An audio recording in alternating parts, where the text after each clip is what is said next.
لننشر الخير في الكون الذي حار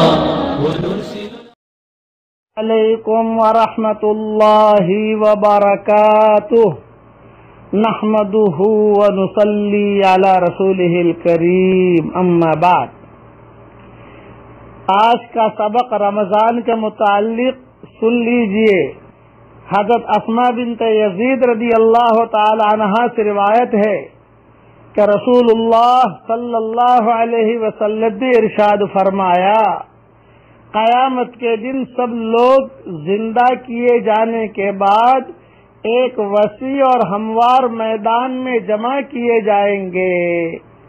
پھر اللہ تعالی کا منادی پکارے گا، کہاں ہیں وہ بندے جن کے پہلو راتوں کو بستروں سے الگ رہتے تھے، یعنی بستر چھوڑ کر جو راتوں کو تہجد پڑھتے تھے، وہ اس پکار پر کھڑے ہو جائیں گے اور ان کی تعداد زیادہ نہ ہوگی۔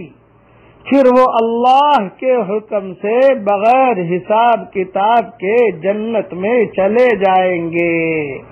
اس کے بعد تمام لوگوں کے لیے حکم ہوگا کہ وہ حساب کے لیے حاضر ہوں۔ یہ حدیث امام بیہقی نے شعب الایمان میں لکھی ہے اور بکھرے موتی جلد اول صفحہ 147 پر میں نے لکھی ہے، یہاں دیکھ لیں۔ تو تہجد کی کتنی بڑی فضیلت ہے۔ اس کے لیے رمضان کے مہینے سے تہجد کی جائے ابتدا کیجیے۔ آپ سحری میں اٹھنا ہی اٹھنا ہے، 2 رکعت پڑھ لیجیے۔ اور تہجد کے وقت میں یہ اردو میں ایک دعا بتاتا ہوں، یہ مانگ لو تو بہت اچھا رہے گا۔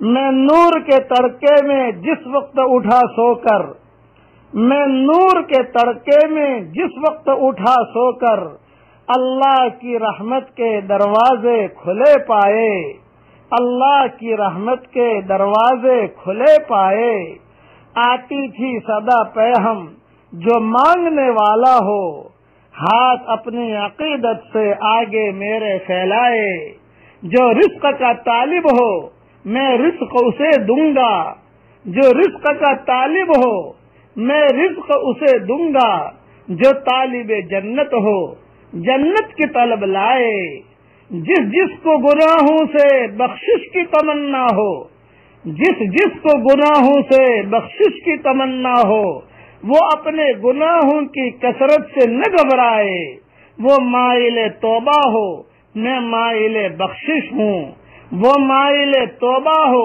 میں مائل بخشش ہوں، میں رحم سے بخشوں گا وہ شرم سے پچھتائے، یہ سن کے ہوئے جاری آنکھوں سے میرے آنسو، یہ سن کے ہوئے جاری آنکھوں سے میری آنسو، قسمت ہے محبت میں رونا جسے آ جائے، آقائے گدا پرور سائل ہوں تیرے در پر، آقائے گدا پرور سائل ہوں تیرے در پر، میں اور تو کیا مانگوں تو ہی مجھے مل جائے۔ تہجد کے وقت میں گویا کہ اللہ تعالیٰ کی طرف سے یہ ندا آتی ہے۔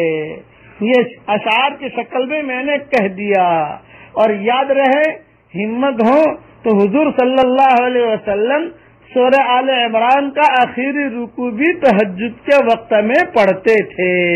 کبھی کبھار وہ بھی پڑھ لیجیے، لیکن اس میں پاکی کا ہونا شرط ہے، جنابت کی حالت میں نہیں پڑھ سکتے اسے، وہ تلاوت کی ایک شکل ہوتی ہے، اس لیے اس کو پاکی کے ساتھ پڑھیں تاکہ کم سے کم حضور صلی اللہ علیہ وسلم کی باتیں جو ہیں ہماری زندگی میں تو آ جائیں۔